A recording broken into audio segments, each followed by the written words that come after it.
You're listening to Gift Biz Unwrapped, guest episode number 401. Where instead of one customer talking to 5 of her friends, it's one influential customer talking to 50,000 of her fans. Attention gifters, bakers, crafters, and makers. Pursuing your dream can be fun. Whether you have an established business or are looking to start one now, you are in the right place. This is Gift Biz Unwrapped, helping you turn your skill into a flourishing business. Join us for an episode packed full of invaluable guidance, resources, and the support you need to grow your gift biz. Here is your host, Gift Biz gal, Sue Monheit. Hi there, it's Sue, and I am so happy to have you joining me here today. I know you're in the hectic holiday season, so it makes it extra special that you're tuning in.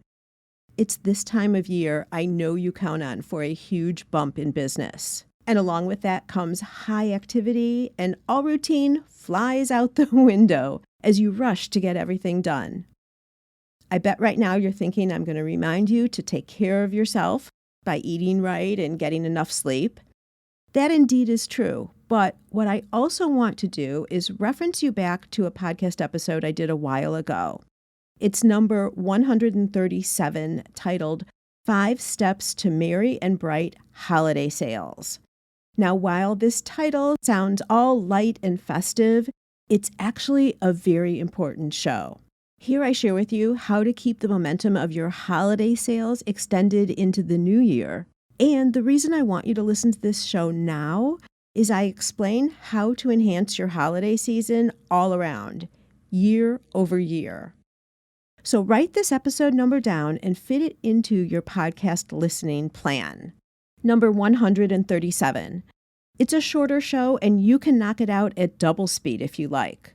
The important thing is you capture the information while you can, which is right in this holiday season. You'll understand what I mean when you listen to the show. I've actually got a lot of goodness coming your way because besides that show, in this episode, we're discussing influencer marketing. This could be a new sales approach to dive into next year. The exciting thing about this strategy is that influencers are becoming more and more attracted to smaller brands. They're discovering that people with smaller audiences are more connected to their followers, and in turn are more trustworthy as products are introduced and referred to them. This works in reverse too. I've seen the tide changing in this direction over the past year, and now's a great time to get an update on how it all works.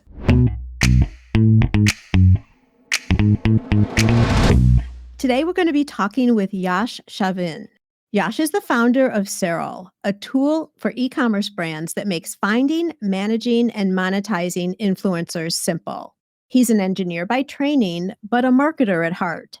After working various sales jobs, Yash started a marketing agency where he scaled many brands and software companies to over $1 million in annual revenue. Over the last couple of years, Yash has been focused on the world of influencer-driven marketing and has worked with over 5,000 influencers.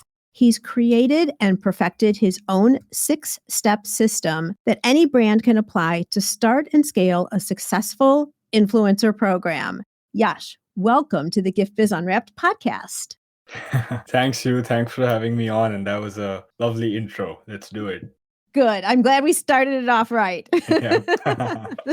One of the things I like to do first with each guest that comes on the show is have you describe yourself in more of a personal way, and that's through a motivational candle. So if you were to describe for us what a candle would look like that really would speak to you, Yash, what color would it be, and like what kind of a saying or feeling or quote would be on your very special candle? I think my candle would be a nice bright orange saffron color, like the color of the sun when it's rising. It's probably going to be that color. And I think there are like too many quotes that I live by. I'm picking one, but I think if I had to do one on the candle, it would be like boring work leads to extraordinary outcomes. I think a lot of growth is just doing the same thing over and over again. Another non-resume background on me, I train MMA, especially in sports like jiu-jitsu or even in like martial arts in general. It's a lot about doing the same thing again and again, like practicing the same kick again and again and again until you get it right. And it gets boring after a point. But then that's where the progress comes. So I think it applies straight into business as well. Like not everything's going to be exciting. So you have to get used to the boredom of doing the same thing over and over and over and over again until you see the end result, right? Because a lot of the graph is like slow growth until it finally hits. But most people just give up here because it's too boring, right? So that would be my quote. Yeah, that makes me think differently. And we haven't ever talked about it with the word boring before. But I think some people just get frustrated because they try something, it doesn't work, it doesn't work, it doesn't work. Or they don't start at all because they don't know what they're doing. So they're afraid they're not going to do it right. But to your point about it being boring, and just rehearse and do it over and over again and practice until it becomes second nature and you perfect it, that's when you see the results. Exactly. Yep. I think it's both quality and quantity, right? A lot of people focus on like doing their best work, but then yes, you have to do your best work, but you also have to do it so many times that everyone else who's doing their best work is like outworked by you, and that's how you win. Right. Yeah. I think I'm going to take this just a little bit of another extension for everyone who's listening, who's a maker and hiring somebody in to help make their product. It will take them a little bit of time to get to the point near where your skill level is of being a creator, right? They have to have the creative skill, but you have to give them some time to perfect it. Just like Yash is saying, some repetition. If they don't do it right the very first time, don't be frustrated and think they're not the one who can help you. You need to give them a little time in to get there. Just came to mind, so I had to add that in. So let's take it back a little bit in time. I'm interested. I know you started your own marketing agency, but how did influencer marketing get on your radar? Okay, so this is a very interesting story. So I started the marketing agency, nothing huge, just a few of us, like 4 or 5 people working with brands, working with SaaS companies. It was what's called a full funnel marketing agency. So we did everything from acquisition to onboarding to retention to revenue. Like we used to do like touch all parts of the funnel. We weren't just like doing Facebook ads or doing email marketing. We were like pretty much like all over the place. We just worked with a few brands and we helped scale them. Were they all retail or product-based brands, or services also, or product? No services, product only. All product. Yep, yep. Perfect. Okay. Not retail though, mostly like e-commerce, like online stuff. Yeah. Okay, but still product. Product, yes. Got it. So we worked with them. And then if you were in e-commerce back in like pre-COVID, like 2019, 2020, early 2020, a lot of the growth top of funnel, like user acquisition, was through Facebook ads. So they were just pouring money on Facebook and Facebook used to perform well. It was slightly plateauing, but then it wasn't bad. And then what happened was Apple launched this brand new thing called iOS 14.5. And with that, they launched a new privacy update, which caused all Facebook ads to, and this was the time around when Mark Zuckerberg was in the news. A lot of like people from Google were in the news for like this privacy thing. So Apple took it seriously and then they just stopped. If you recall a couple of years ago, and even now, your iPhone started asking you, ask app not to track. Right. So that was the software update. And that basically crashed all of Facebook ads because Facebook couldn't track people anymore. They couldn't tell you that, oh, like Sue is interested in product-based businesses. Yash is interested in martial arts. They lost all that data tracking. Yeah. And as someone who was part of that scene doing Facebook ads, and I know that some of you listening also are familiar with this, but what used to be so great about Facebook ads is that, and you can tell me how much I know, Yash, after I spent all this money on Facebook ads. Okay. But before that crash, once you had a system and an ad that worked, you knew your return. So even if you put more dollars to it, you knew and were very confident of the return that you would get. So it was a very stable, solid, well-performing platform. Forget organic right now. We're not talking that. We're talking about with ads. And so a lot of us who, especially on e-commerce, a lot of us relied heavily on that to attract in new business because it was very predictable. And then all of a sudden the door slammed shut and it wasn't predictable anymore at all. Exactly. To be fair, they gave us what, 3 months warning, maybe 6? Yep. Maybe. Yeah. Yeah, they did that.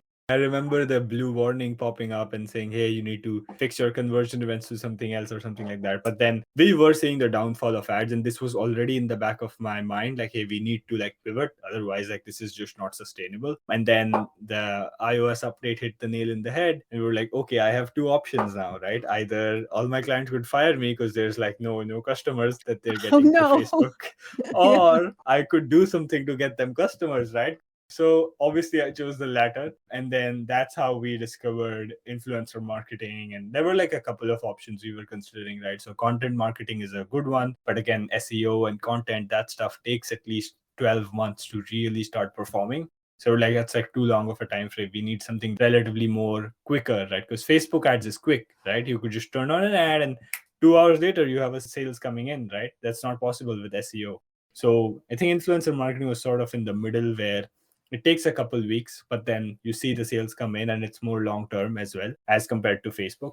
So we were like, okay, let's do influencer marketing. And that's how I just kind of just stumbled across it, thanks to Apple and Facebook. And then, yeah, that's how we got into it. We were really successful at it. We've scaled like programs from 0 to 300, 500 creators sometimes. And then, yeah, we've worked with thousands. I've lost count. Like the 5,000 number I gave you was just like, yeah, well, it's probably 5,000 now because we've scaled so many influencer programs. But yeah, thousands of creators have been reached out to, negotiated with. So yeah, that's my influencer marketing story.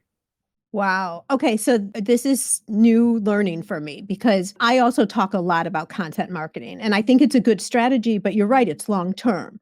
Kind of like how we also talk now about being on Pinterest. Pinterest isn't so much a social media platform now. It's more kind of like YouTube, like a long term. You put it up there and it's going to work for you for a long time, but it's going to take time to start seeing results. And you're saying influencer marketing sits between what social ads used to look like and then what content is. Exactly. Yes, that's what I'm saying. Yeah, because social ads was immediate. It's like a tap, right? You turn it on, there were sales. Versus something like a content marketing is like digging a well. Like over time, slowly you find some, it's dry soil, then you keep digging, you find some, mud, then you keep digging, maybe some water, and you keep digging, then it's like a well, right? It takes time. But then it keeps flowing. Exactly. With Facebook ads, when you stop, it's over.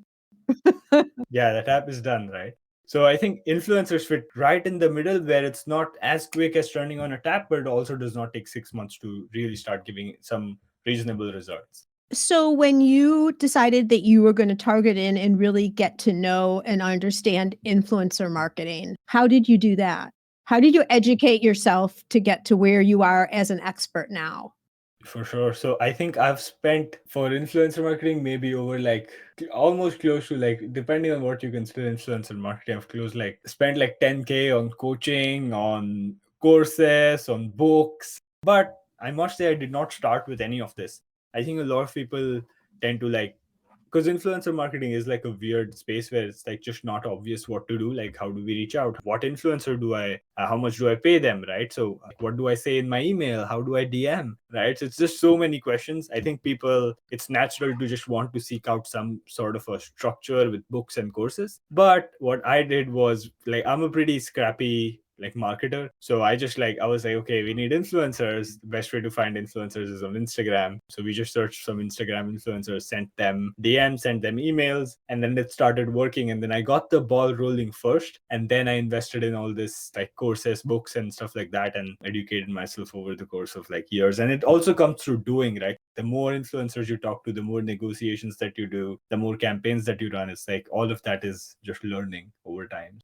Right. Okay. So I love that because it's a combination of gathering the knowledge from people who have already been there, who are sharing, and then also doing your own experiments and testing and feed in to figure out exactly how it will work best for you. So you're not just taking something and replicating what other people had, you did a combination. And I think that's a wonderful way to approach anything new that we're doing. And let's face it, influencer marketing is still also very new. And I think, and let's correct a misconception right off the bat here, and you've already been stating it. I think a lot of us who are less tapped into this think that an influencer has to come to us, where what you're saying is the program is be proactive, decide you're going to have an influencer marketing program and reach out to them.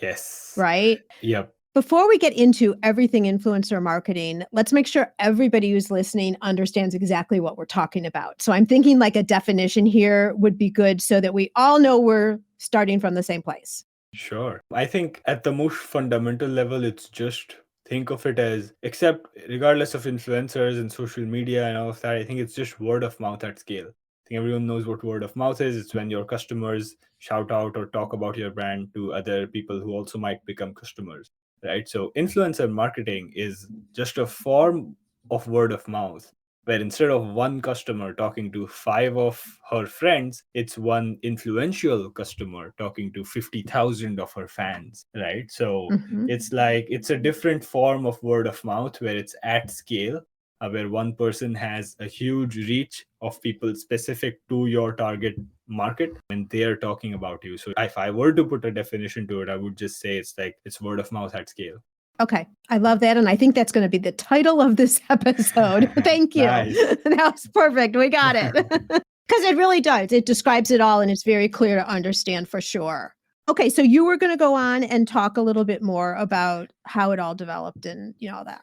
Yep, outbound. So basically, I think that's true most of even in e-commerce. What I've seen is that people come from the affiliate kind of side of thinking where they think the affiliate has to apply to your affiliate program, then you approve them and then they promote you. That's possible, and we've seen that happen for a lot of brands that we've scaled, but that comes with recognition, right? When you're an early stage brand, not a lot of people know about you. You have to reach out to these people. You have to find the right people. You have to reach out to them with the right message and the right offer for them, like what's in it for them, right? Obviously, for you as a brand, like there's lots of promotion, there's lots of reach, but what's in it for them, right? So you have to reach out to them with the right offer. And then based on your experiments doing these outreach messages, maybe you send like 50 messages saying, hey, we'll do a percentage commission. And then you send 50 messages doing like, hey, we'll pay you a flat fee up front. Maybe you send another 50 messages saying, hey, we'll do a combination of a fee plus some commissions. Then you learn from this. And then eventually you build like a core offer for influencers, which they can then apply to.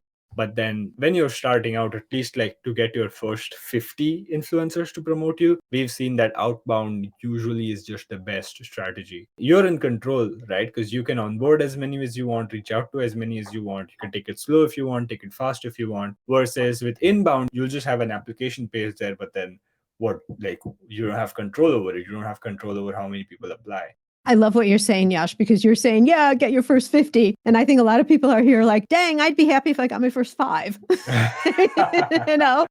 You're thinking bigger and because you've seen that happen. So I love that. I feel like I'm seeing a lot of focus now on micro influencers that we as smaller businesses, not the big brand names that are on the top of everyone's mind, that are the smaller brands are becoming more popular with influencers these days. Yep. Is that right? You're saying, I see you nodding your head. Yep. No one else can see it, but you're nodding your head. Yes. So is that true? And why do you think it is? That is very true. And I think there's also another faction of influencers called nano influencers, which is even smaller than micro, right? And I think for us right now, for our clients, we are seeing that mostly like nano is the way to go, especially if you're like an early stage brand. And I'll tell you the reason for that. Most, like you said, so most bigger brands are after the bigger influencers because it's like if they're, let's say they're Nike, right? Nike wants to work with LeBron James, right? It's like the biggest of the biggest, right? The influencer is the biggest, the brand is the biggest, right? And as you keep going like lower and lower in terms of scale, they want to work with like influencers at a similar level as them. So as an early stage brand, you're a startup, right? You're a new brand. So you want to work with a startup creator, right? On the other hand as well, if you're a startup and you reach out to like someone with like 200,000 followers, they're likely not gonna reciprocate. But if you reach out to someone with 5,000 followers, they're very likely to reciprocate. So it's just that kind of like what's the stage that you're at and who's going to reciprocate to you. And then, most brands that we are seeing right now are having massive success with nano influencers. And let's define that, right? So it's different where you read it, but usually anywhere between 3,000 followers to 25,000 followers is what's like a nano influencer. Okay. And then anywhere between 25 to 100K is micro, is what we consider micro. So, yeah. All right. If I'm a jewelry maker, what type of influencers would I be trying to reach out to? because I'm making the product and selling the product to my community. Yep. So give us just an idea so we understand the opportunities as you continue talking later. For sure. So if you're a jewelry maker, there are two concepts here, right? So let's say I'll tell you my process of working with the brand. So let's say if a jewelry brand comes and they want to work with us, we tell them the way we find influencers is two things. One is like, who is your core influencer and who is your tangential influencer? And I can explain these concepts. So core influencer is someone who's posting about jewelry, who's posting about accessories, maybe like something that is just directly related to your brand. So like jewelry, accessories, earrings, luxury jewelry, something like that, right? Or like whatever let's say you're into imitation jewelry, so someone who's posting about imitation jewelry is your core target, right? And then there's something called tangential, which is mostly like, so your core is usually like 20% of who your influencers are, and then most of it is tangential. So someone who's into jewelry is also likely maybe into beauty, right? Who's also likely into skincare, let's say luxury skincare, right? And who's also into like makeup, something like that, right? So it's like similar to like people who are into jewelry are also into X, Y, and Z. And these are like your tangential hashtags or your tangential groups of influencers. It's like the same audience, but not directly selling the same thing, but their interests would probably be similar. Exactly. So your goal should be to not find influencers, but to find sources of influence. So these are two different things. Sometimes someone's an influencer, but they have very little influence on anybody, right? Versus maybe someone's not that big of an influencer. Maybe they just have like 5,000 followers, but all 5,000 of those people are like, whatever this person says, I'm going to buy, I'm going to try it out, I'm going to do it in my life. So that person's a source of influence, and that is the person that you want to find.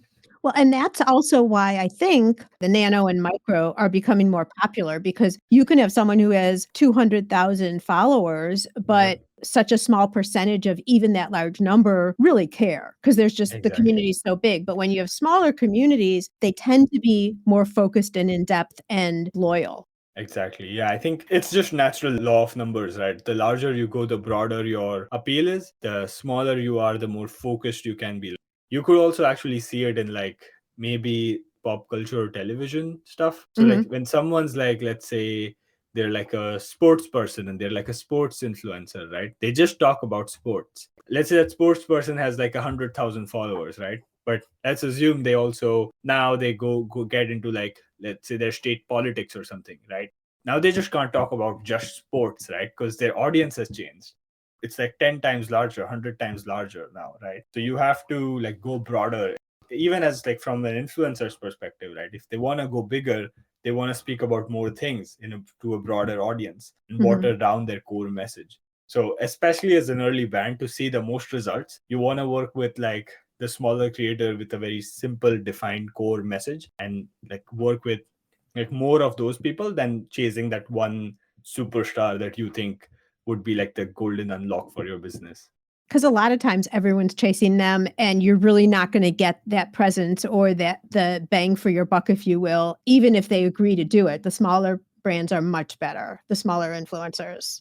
Yes, exactly. And the bigger influencer is also going to charge you a lot more upfront cash as opposed to the small influencer. Usually, like small influencers also agree on like a commission basis, like a rev share or a affiliate model. And that's the best, especially if you're like a small business owner, you don't have external funding, you're just kind of like doing this on the side or have your savings that are into it. You don't want to like risk paying someone $500 and hoping that it drives at least 500 worth in sales, right? You would rather do an affiliate model, and smaller creators are the ones that are most open to that. Well, so tell me, because now I'm getting myself a little bit confused here, because a lot of the time from the handmade product or any type of a physical product, what we do is you reach out to someone and you send them your product to try, right? And then the idea is then that they're going to try it and promote it to their community. And so who's paying who at that point? You are sending a product, but where's the commissions or the flat fee coming from? Yeah, so usually, like sometimes you can, if it's a really perfect fit, like if you're like into imitation jewelry and the influencer is all about imitation jewelry and your product is really great, like different from the market, they might just post for product only. but very rarely have we seen that work. What works usually in our case is that if you send them free product, yes, and you give them a certain affiliate commission for themselves, and if you give them a discount for their audience, so you're incentivizing all three sides here, right? You're Okay. sending free product, which is basically rigging the game in your favor. They don't have to buy from you. You're just sending them it for free, sending it to them for free, right? You're giving them a reason to post so that they can earn a certain percentage in commissions. So they have a reason to post. Now, even if they post and nobody buys, then the whole thing is pointless, right? So you have to give the audience a reason to buy. And that's where the discount for the audience comes in, where you give them like a 10% off if you buy using my coupon code or something like that. So, yeah. Okay. Well, and honestly, I feel like I would want to send them my product because I want them to take pictures having my product with them because that's credibility, right? Yeah. So we just got a new puppy and our puppy has its own Instagram. It's Biscotti Tails, if you want to check it out. Biscotti, like the cracker, Tails, Tails. Okay. I'm not doing any influencer marketing yet, but I am getting approached by people, dog bandanas, dog bones, like all of that. And so us talking comes at a great time for me. Now, obviously, we just got him. I think he has 50 followers, maybe. Most of them family, whatever. Maybe more. If you guys are listening, follow Biscotti Tales. But I'm having smaller handmade businesses reach out to me with dog-related products saying, hey, are you interested in promoting our brand? We'll send you free product or we're going to give you this discount, that kind of a thing. They might not be doing exactly it right. I don't know. But is this the kind of interaction you're looking at? Yes, this is exactly right. So, I mean, there are different flavors to it. We mostly prefer to incentivize all three sides so everyone comes out on top.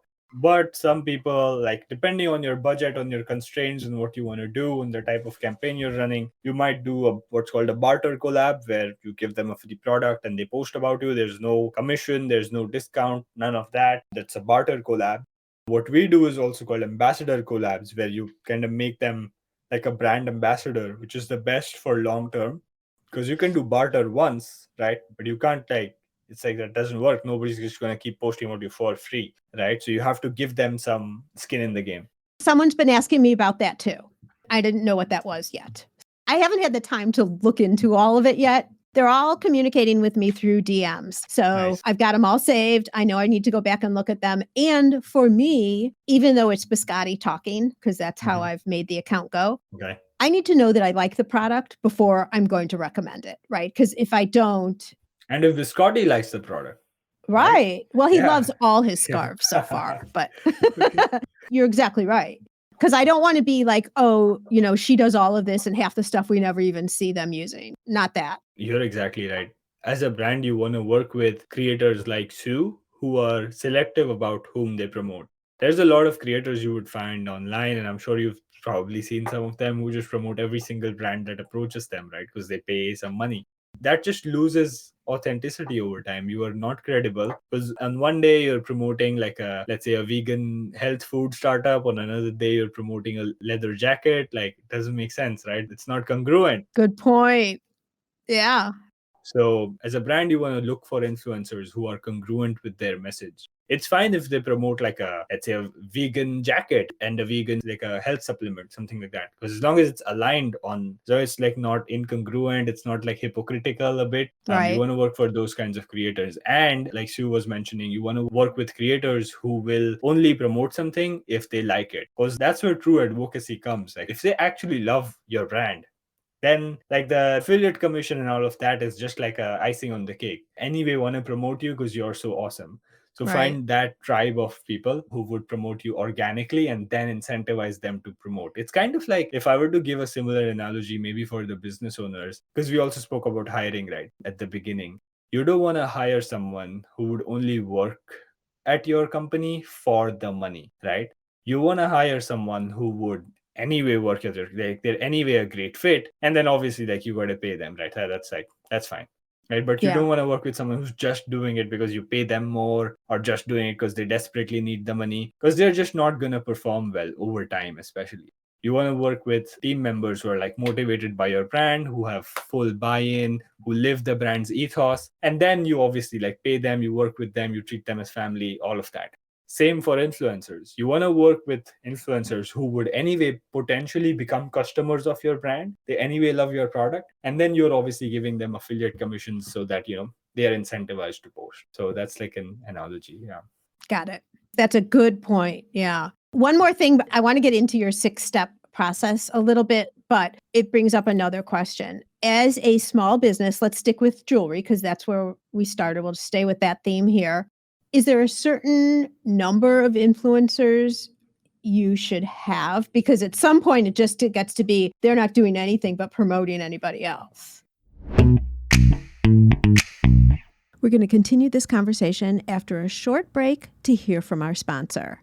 Just imagine being able to print personalized ribbon or fabric labels right from your kitchen, craft studio, or shop. That's what you're able to do with my other business, the Ribbon Print Company. Hear more about it right here. Yes, it's possible. Increase your sales without adding a single customer. How, you ask? By offering personalization with your products. Wrap a cake box with a ribbon saying, "Happy 30th birthday, Annie." Or add a special message and date to wedding or party favors for an extra meaningful touch. Where else can you get customization with a creatively spelled name or fine packaging that includes a saying whose meaning is known to a select few? Not only are customers willing to pay for these special touches, they'll tell their friends, and word will spread about your company and products. You can create personalized ribbons and labels in seconds. Make just one or thousands without waiting weeks or having to spend money to order yards and yards. Print words in any language or font. Add logos, images, even photos. Perfect for branding or adding ingredient and flavor labels too. For more information, go to theribbonprintcompany.com. So in terms of number of influencers, what we've seen work is that, like you said, like a lot of brands would be happy to have 5, and I'm talking about 50. Usually a lot of brands just think small with the number of, and they think that having like 5, 10, like a dozen people promoting them is going to result in sales and replace like Facebook ads for them. But that pretty much never happens unless you somehow convince like 5 super famous people to post about you on commission only. That's not going to happen. You need a decent volume of creators, and what by that I mean at least like 30 to 50 influencers promoting you on a consistent basis on your program. What does consistent mean? Weekly, monthly? Actually, it depends on the product, right? So what's the use case of the product? Let's say like a skincare product. Let's say a sunscreen which you would use every day when you go out, right? Then maybe that's a weekly cadence where they post about it once a week so people are reminded. If it's like something like, let's say, a hiking product which you'd actually use once a week, every weekend when you're out on a hike, then it's better to promote it monthly, right? Because that like kind of naturally, it'd be weird if someone's posting about like this hiking stick every single day, right? It's like, no one's going hiking every day. So it's like based on the product, but usually by consistent, what we mean is one influencer should post about you at least twice or thrice in a month, depending on the product. Okay, so you would have, let's make a magic number be 30. Okay, so you would have 30 different outside influencers promoting and talking and bringing attention to your brand, to their audience, which then the goal obviously is for sales to come into you. You get to collect the email, and then hopefully you have an email marketing program, then you're able to communicate with them moving forward. Correct. That's the ideal. Correct, yes.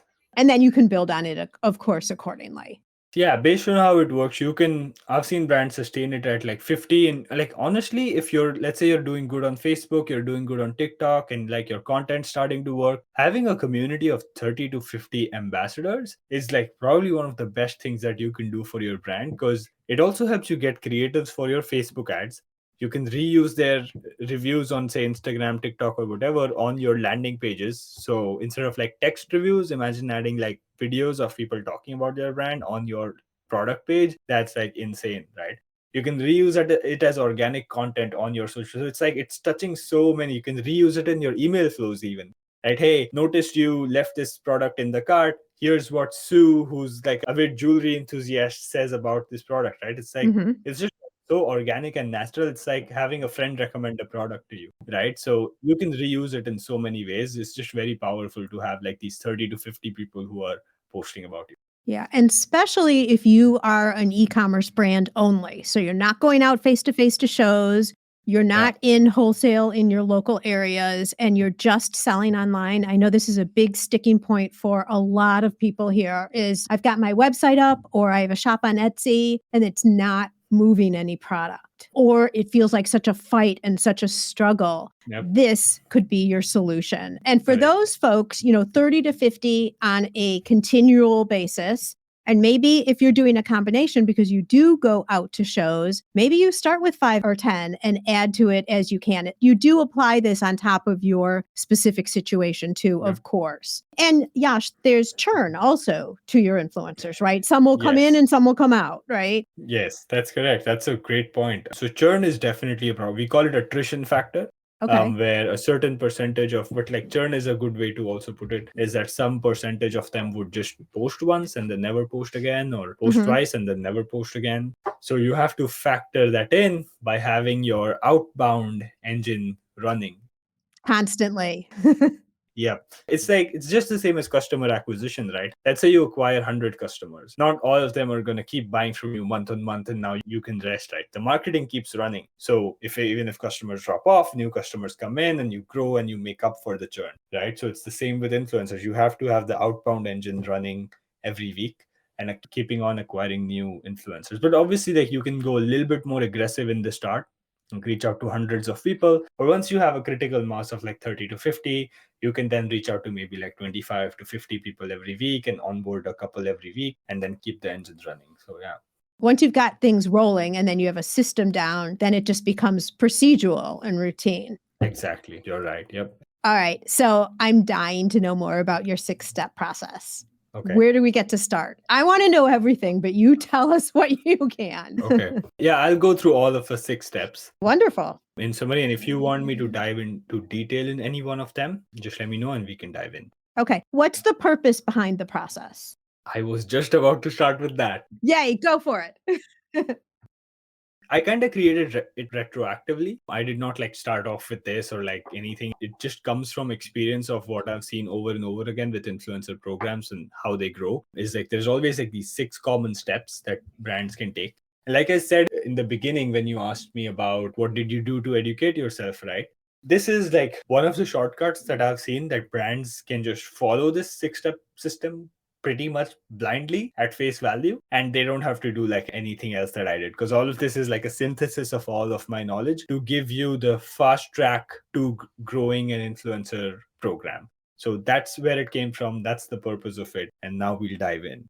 So step 1 is prospecting, is finding the influencers. Step 1 is not strategy. Step 1 is not taking courses. Step 1 is go out, log into Instagram and search for influencers who are posting content about your brand. So that maybe if you're a jewelry store, for example, right, you can go search for hashtag jewelry on Instagram, right? And then find influencers who are already creating content around that. And then that leads us to step 2, which is outreach, like reach out to them. I'm thinking if I do hashtag jewelry, I'm going to find a ton of jewelry makers. Yes. I'm also going to find, I don't know what to call them, but kind of like roundup accounts. Reach out to us if you want to be shown on our account. And some of them are paid, some of them aren't. Are those the people we're looking for? No, again, so jewelry is I agree with you, it's a very broad kind of hashtag to use. I am actually looking at Instagram right now. So you would use something like hashtag jewelry addict. So a jewelry addict is going to be someone who's not necessarily like a jeweler or like another brand. It's going to be someone who's, oh, I'm a jewelry addict, right?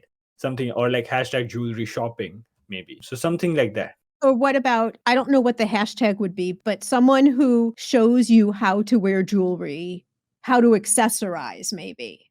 Yep, exactly. Like the fashion flair.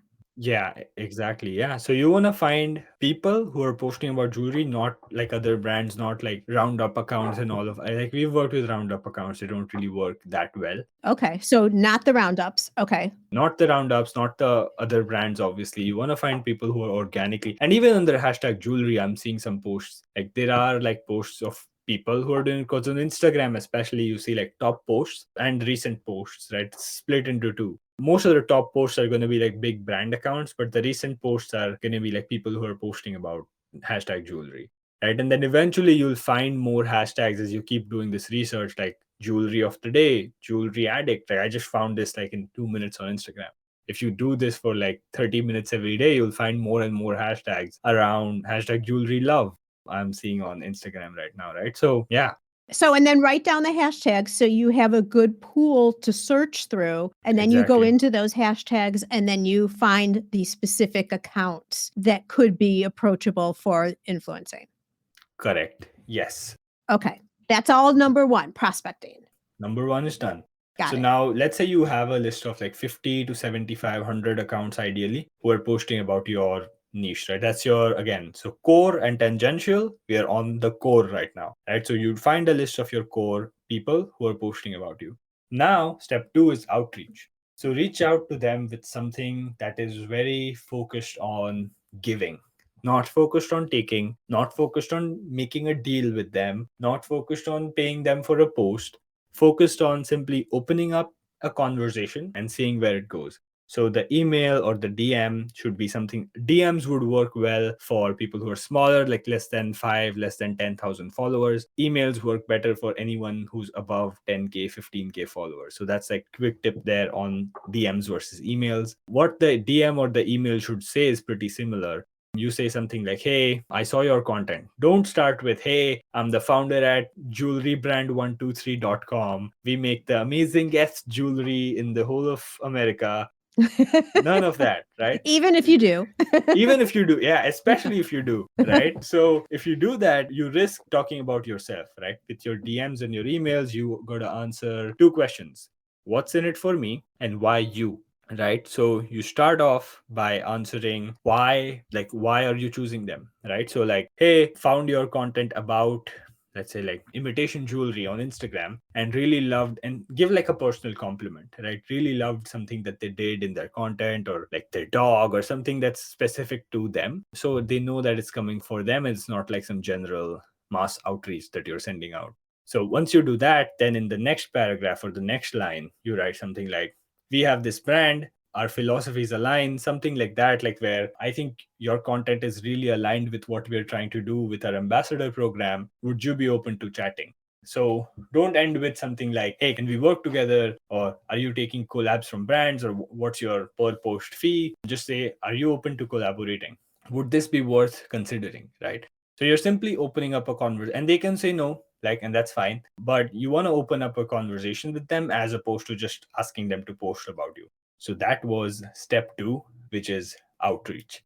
Right now, moving on to step three, which is your creator offer, right? This is the stuff that I spoke of when we were talking about like the discount code and the affiliate and all of that. So what is your creator offer, right? So creator offer, according to me, consists of three things.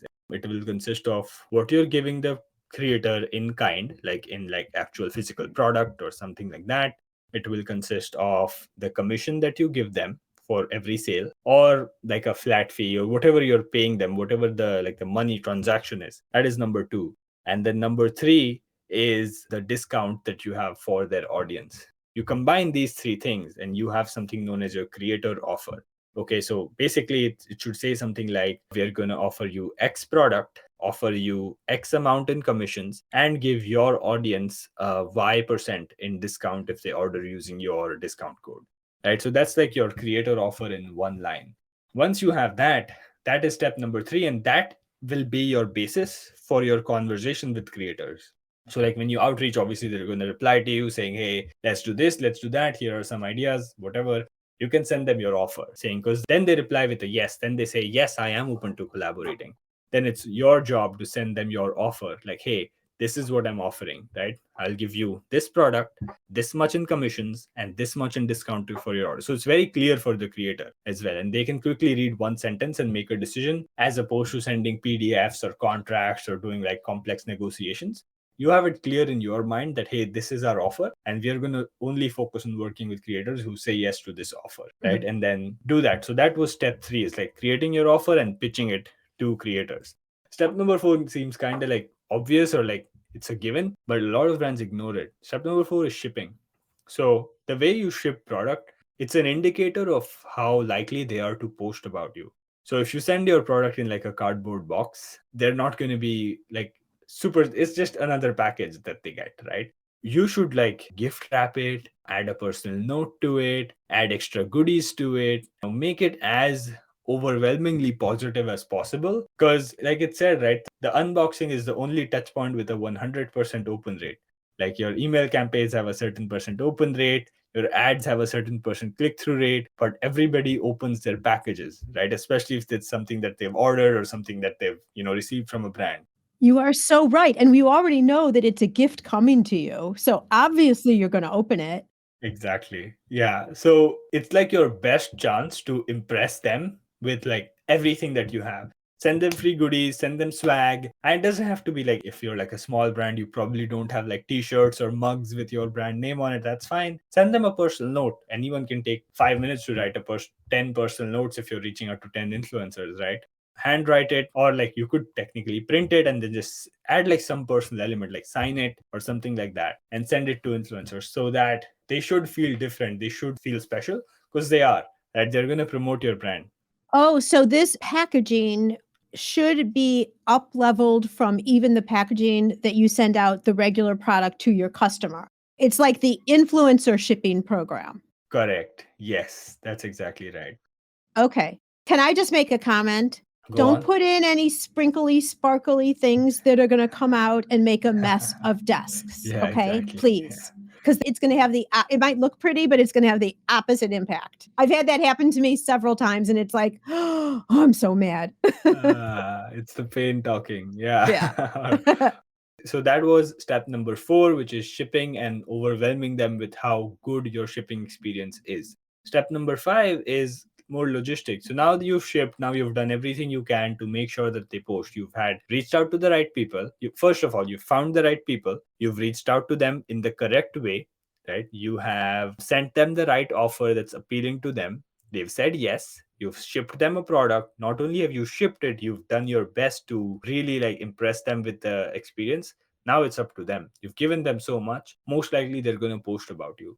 Now, what happens after the post is actually tracking the sales that come in. So step number 5 is tracking the sales. And usually this is done through some kind of affiliate link or a discount code. We mostly prefer discount codes when starting out because you don't have to pay for additional software for the affiliate links. So yeah, just track like every week, have like a discount code tracking session of like 30 minutes every Friday. How do we know that they've posted? Do you ask them to tell you their posting schedule, or how does that work?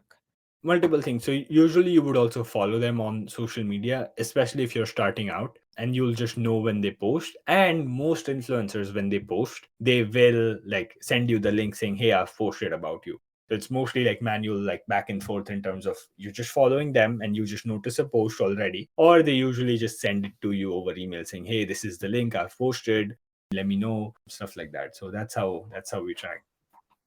And my guess is you don't ask them or require them to do that, because then you're giving them more work. Like if they're doing the work by posting. So let it be on your end. You already know who has agreed and who you've sent out things to. So as we start, it'll be 5, 10, 30 people, accounts that you're tracking, right? Exactly. Yeah. Okay. All right. And like once you scale to like hundreds of influencers, it's like impossible to keep track of it manually. And in that case, there's like social listening tools that you can use to make sure that, when they mention your brand, you track it automatically. That's like don't worry about it right now, right? Yeah. So yeah, because a lot of people tend to like look at software, look at this and that and tracking links and how do I do all this, and then they just never take action. You're right. Exactly. You know us, Yash. You know us well. So yeah, these were the first 5 steps, and it's a 6-step system. If you do the first 5 steps correctly, you already have a very good influencer program, like step number 6. But to go from good to great, you need step number 6. And step number 6 is not tactical, it's more philosophical, is to build relationships with these people. So posting about your brand once is fine, twice is fine, but then if you don't have a relationship with them, they're like, it's not going to be long term, right? So then your acquisition engine has to keep running like at like a heavy volume every week. And after a point, you'll reach a point where there's like no more influencers in, because there's only so many people posting about imitation jewelry, right? and you'll reach a limit, and then nobody's like, you've reached out to everyone that there was to be reached out to, right? So you got to build relationships with the people who are posting about you, keep them engaged, add them in a WhatsApp group, Slack group, something like that, and basically keep sending them free products, do different kinds of things with them. So like, it doesn't always have to be a product based collaboration. It could be a live session, it could be them taking over your social media for a day, right? It could be like inviting them over to your factory or over to your kitchen and, making a product with them, showing them behind the scenes, something like that. Treat these people as you would treat your friends, and basically like just make friends with them is the point, right? Because if you do that, then it goes beyond money, then it goes beyond like the brand, it becomes you and the creator, right? So as the founder of the brand, it's your job to be maintaining these relationships, and you have to be intentional about this, because it's easy to just lose track. So keep track of these things and make sure that you're engaging with them. Make sure that they know like some secret insider information about upcoming products, behind the scenes of the brand, stuff like that. And you will see like these, I have this saying, like maybe this could be on my influencer marketing candle, like relationships compound, transactions don't. So if you do transactions, that's fine, that's like, yeah, okay, commerce, right? Relationships will grow over time. Absolutely. Yeah. Okay. And I'm also thinking, just as an extension of that, is tag them on your email list, and you can send specific emails just to top influencers. Exactly. It can be a combination of one-on-one communication and then very targeted groups of people communication too. But I love that full circle. And of course, I have two things to say. Yep. One's a question. Okay. Do you ever fire influencers who've agreed to work with you and aren't performing? Like, do you ever decide yourself to trim down the list because nothing's happening? And here you have this discount code out there, and maybe they're only buying product for themselves at a discount and never posting. Well, it could happen, right? It could happen. It's possible, but if you select the right kind of people in step one, Mhm. we've very rarely seen that happen actually, because our step one is very robust. We only find like the best kind of creators. So it's hard to go wrong with those kinds of. But yes, to answer your question, we have purged programs before with like, no, it also kind of, once you're at scale, right? These things come in when you're like at like 100, 200 influencers. When you're at like 30 or 50, most people are going to post about you. Once you reach a certain scale, you will have like some dead weight, right? And then we make sure that we don't like fire them in like the traditional sense of it being like a negative connotation to fire. We can just tell them that, hey, we have a very robust like follow-up process. Like if someone's just not posting, if we don't see their code in like the weeklies for like a month, we just reach out to them saying, hey, you've not posted about us, what's going on? Maybe like they're just busy, something's happened, right? It's fine, like they can not post for 2 months, that's completely okay. But just check in with them, ask them what's up. If they're just not interested, or if they say I'm not interested anymore, or if they just don't reply to you for 2-3 months, in that case, just send them what I call like a breakup email saying, hey, really sorry we have to do this, but we're focused on keeping our ambassador community niche and only for active people. So I'm going to deactivate your coupon code right now. But if at all you're ever interested in working with us again, please reach out and I'm happy to enable it again. Right. Yeah. So something very amicable, and things on good terms with people. Yeah. Putting your account on pause, reach out when you're ready to go again or something like that. Exactly. Something like that. Okay, the other thought I had when you were saying, like in terms of deepening relationships, having people come to your kitchen and see how, those delicious cookies you make are made, things like that. Yep. Influencers could also be people in your local market. So if you are a local bakery, the mayor could be an influencer. Exactly. Yeah. Or someone who is a teacher at a park district of your kids' classes. Yep. Could be an influencer because their online community, I'll say, are people part of the neighborhood community, the physical community, and they are also potential customers of yours. Yep. So that would fall into the tangential, right? How do you say that word? Tangential. I can't say it, but that would fall in that category of prospecting, right? Because it's not a direct match, but for local businesses, huge opportunity. Huge opportunity. Totally. Like I went on another podcast and the host asked me like, how does this work for local, like if a local shop wanted or like a cafe wanted to do it, right? I was like, okay, so you will always find someone in a certain niche in your local area, in your city, let's say, right? Maybe not in your neighborhood, but for sure in your city, right? Let's say it's a cafe in New York. Just take that example. So there's a lot of people posting about hashtag cafe culture New York, hashtag coffee NYC, something like that, right? So reach out to them, say, hey, we'll give you like free coffee, come over with your friends or have host a meetup with your fans. And then, hey, just organically promote us. And then promotion is just a consequence of them being there. So like working with local creators is definitely, it's not something that I have ever done directly because we mostly work with like national level e-commerce brands, but that's something that totally, I don't see a reason why it won't work maybe on a smaller scale. Maybe you won't have like 50 influencers, maybe you just have 10 who are local in your city who regularly promote you. And then, yeah, that's totally like an avenue. Well, and it can be a combination. Exactly. Yeah. Maybe you have 2 or 3 local and the rest are all e-commerce. But I just don't want to discount that because I think those could be really valuable and powerful connections for you too. Yep, totally. Okay. So, well, now I think we should probably wind down here. I could think and dream up a million other questions, but I won't. I'm going to let you have part of your day for yourself. Yeah. But tell us more about what SARAL offers if people are looking to dive deeper, do more with you. Yeah. Share with us a little bit about that. Sure. So basically, SARAL is a platform for brands to come on board and run and create an influencer campaign in 30 minutes. So SARAL, by the way, in Sanskrit means simple and easy, right? So because like we discussed, it's so complex that you don't know where to start, what to do, blah, blah, blah. We make it super simple for you. You can come on our platform. It's a free trial. You don't have to put your card in. Find influencers. All of the 6 steps can be done inside of SARAL. Find influencers, reach out to them, negotiate with them, send them your offer, ship your products through SARAL, track performance inside of SARAL, and obviously maintain all of your relationships inside of SARAL. So all of it is like simplified for you in like one app. So you don't have to use like 10 different things. It's a very structured kind of, it's more of an assistant than it's like an app. So it keeps you all organized. Exactly. So if you're new to it, especially, you should consider using SARAL to manage your program. But even if you don't, we have a very good resource called the Academy on our website. I guess Sue will leave the link in the show notes. But definitely check that out if you're like new to influencer marketing. You just want to like check out like what are the different ways that I can do this? How do I reach out? If you have all these questions, we have all of them answered on our Academy. It's the best resource on the planet to learn influencer marketing for free. On the planet. Yes. Wonderful. Totally go there. Yeah, even if you don't start a free trial, I think that's like a very good resource to just learn from and do some influencer stuff for your brand. So yeah.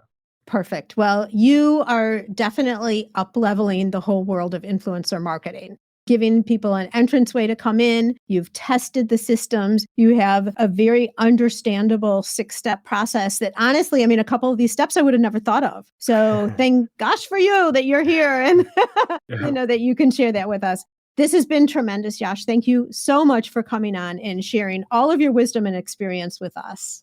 Thank you for having me, Sue. And I'd love to run it another time, maybe in a year. Oh, there you go. It's a date. Here we go. All right. Are you as excited as I am about the potential for you with influencer marketing? It's a different way to leverage social media that makes a lot of sense. Hopefully you've written down Yash's 6 steps and are ready to dive into the first one, prospecting. It actually sounds like a lot of fun. If you're enjoying the podcast and would like to show support, a rating and review is always fabulous because it helps get the show seen by more makers. It's a great way to pay it forward. And there's another way where you can get something tangible in return for your support too. Visit my merch shop for a wide variety of inspirational items like mugs, journals, water bottles, and more featuring logos, images, and quotes to inspire you throughout your day. Makes a great gift too. And we've just added some new products for the season to the shop. Turnaround is quick and the quality is top-notch. Nothing but the best for you. Take a look at all the options at giftbizunwrapped.com/shop. All proceeds from these purchases helps go to offset the cost of producing the show. And now, be safe and well, and I'll see you again next time on the Gift Biz Unwrapped podcast. I want to make sure you're familiar with my free Facebook group called Gift Biz Breeze. It's a place where we all gather and are a community to support each other. got a really fun post in there that's my favorite of the week, I have to say, where I invite all of you to share what you're doing, to show pictures of your product, to show what you're working on for the week, to get reaction from other people, and just for fun, because we all get to see the wonderful products that everybody in the community is making. My favorite post every single week, without doubt. Wait, what? Aren't you part of the group already? If not, make sure to jump over to Facebook and search for the group Gift Biz Breeze. Don't delay. Come join us in Gift Biz Breeze today.